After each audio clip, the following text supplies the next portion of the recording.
Assalamualaikum warahmatullahi wabarakatuh. Perkenalkan, saya Firdaus Alfarizi dengan NPM 2578348. Saya berasal dari kelas 1B. Di sini saya akan menjelaskan tentang beberapa materi di pelajaran perangkat lunak PRPL. Pengenalan perangkat lunak. Pelajaran yang pertama tentang perangkat lunak sendiri atau software. Perangkat lunak adalah kumpulan instruksi yang mengatur komputer dalam melakukan tugas tertentu. Berbeda dengan perangkat keras, software bersifat tidak wujud. Jenis-jenis perangkat lunak. Yang pertama itu ada sistem software, OS, drive, utility, mengelola perangkat keras dan menyediakan dasar bagi software lain. Kemudian yang kedua itu ada application software, program untuk membantu pekerjaan pengguna seperti Microsoft Office, browser, aplikasi kasir, dan lainnya. Lebih banyak lagi. Kemudian yang ketiga itu ada programming software. Apa sih itu? Tentang tools untuk membuat software seperti compiler, ID, Visual Studio, Visual Code dengan debugger. Kemudian ada tentang karakteristik perangkat lunak. Macam-macamnya. Yang pertama ada dibuat, bukan diproduksi massal. Kemudian mudah rusak secara logika atau banyak bugnya, bukan fisik tapi dalamnya itu. Kemudian yang ketiga itu sering mengalami perubahan terus-menerus. Kemudian pembahasan yang kedua tentang rekayasa perangkat lunaknya. Rekayasa perangkat lunak sendiri adalah disiplin ilmu menggunakan pendekatan sistematis, kemudian terukur dan terstruktur untuk mengembangkan, memelihara, dan mengelola proyek software. Kemudian tujuan RPL, disingkatan rekayasa perangkat lunak itu RPL. Apa sih tujuan RPL itu? Nah, tujuan RPL itu yang diantaranya menghasilkan software yang berkualitas, handal, dan aman. Kemudian mengurangi biaya perawatan jangka panjang. Dan berikutnya juga ada mengelola proyek agar selesai tepat waktu dan sesuai dengan kebutuhan pengguna maksudnya. Kemudian ciri-ciri RPL yang baik. Ciri-ciri RPL yang baik itu ada diantaranya tentang terencana, kemudian terdokumentasi, teruji, dapat dipelihara, mengikuti standar industri. Kemudian dari materi yang berikutnya yaitu proses rekayasa perangkat lunak. Ini secara prosesnya.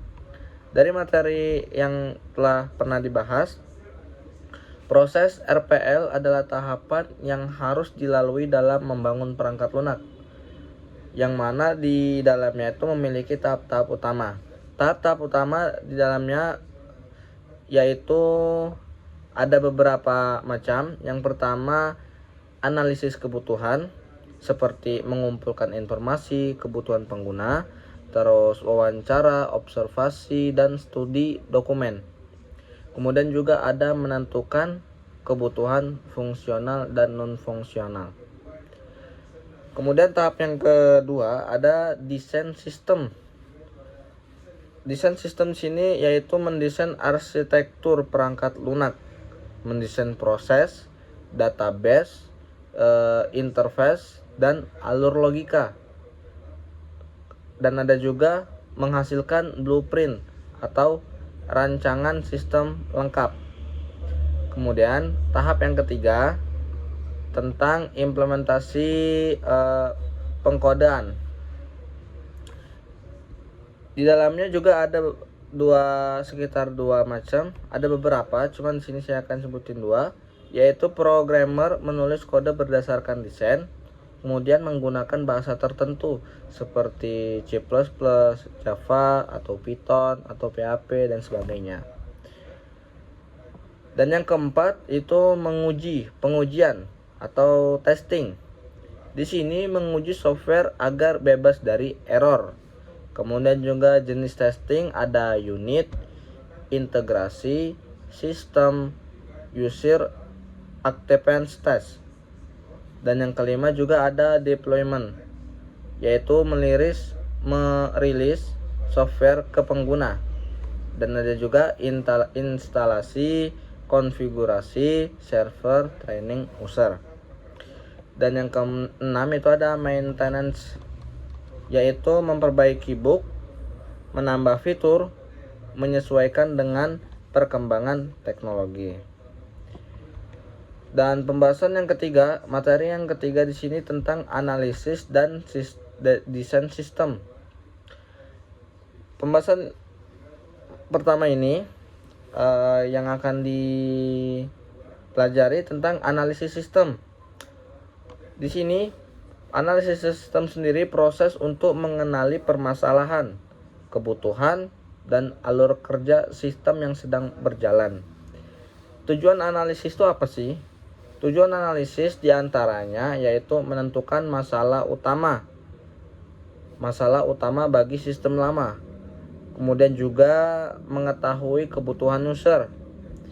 Ada juga merumuskan kebutuhan sistem baru dan menghasilkan dokumen spesifikasi kebutuhan atau biasa disebut dengan SRS.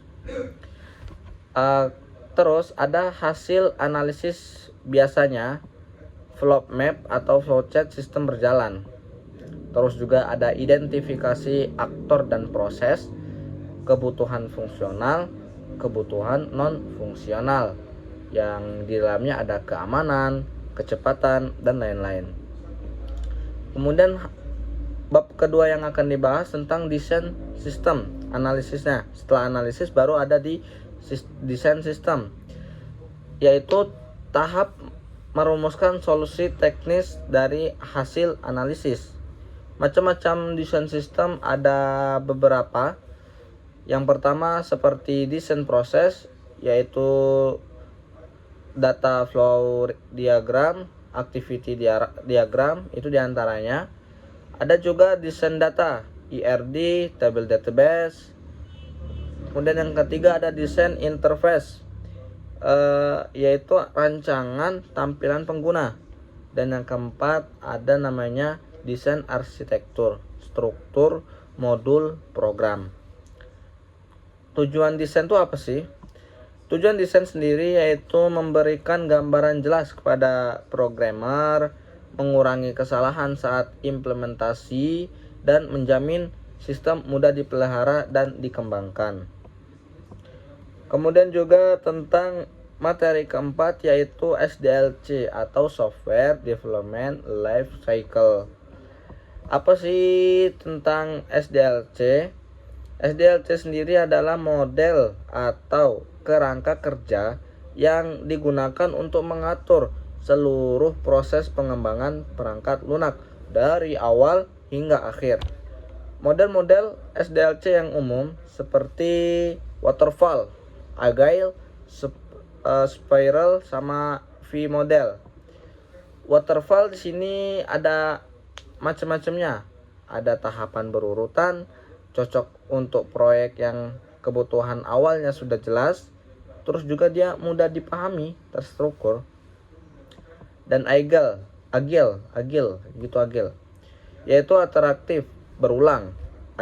Terus ada adaptif terhadap perubahan, cocok untuk proyek yang dikembangkan cepat menggunakan metode Scrum atau Sprint. Spiral juga berbasis analisis resiko, cocok untuk proyek besar dan kompleks. V model dia fokus pada tahapan testing, cocok untuk sistem kritikal, medis atau militer. Kemudian yang kelima ada rekayasa perangkat lunak pemrograman struktur. Programmer struktur adalah pendekatan analisis kode yang rapi, sistematis, dan logis. Seperti prinsip dasar programan struktur itu ada sequence, yaitu perintah dieksekusi berunturan. Kemudian ada juga selection, percabangan, ada kayak if, else sama switch. Terus ada iteration, perulangan, ada for, while, do while. Keunggulan pemrograman struktur yaitu kode mudah dibaca dan dipahami, mengurangi error, cocok untuk program dengan alur proses yang jelas, mudah diuji dan dipelihara. Bahasa yang mendukung programmer itu struktur yaitu ada C, Pascal, Basic, Python, bisa terstruktur dan OPP. Kemudian yang keenam dari pembahasan kemarin tentang rekayasa perangkat lunak pemrograman berorientasi objek atau disebut OOP. OOP adalah paradigma pemrograman yang menggunakan konsep objek yang memiliki data atau atribut dan fungsi metode.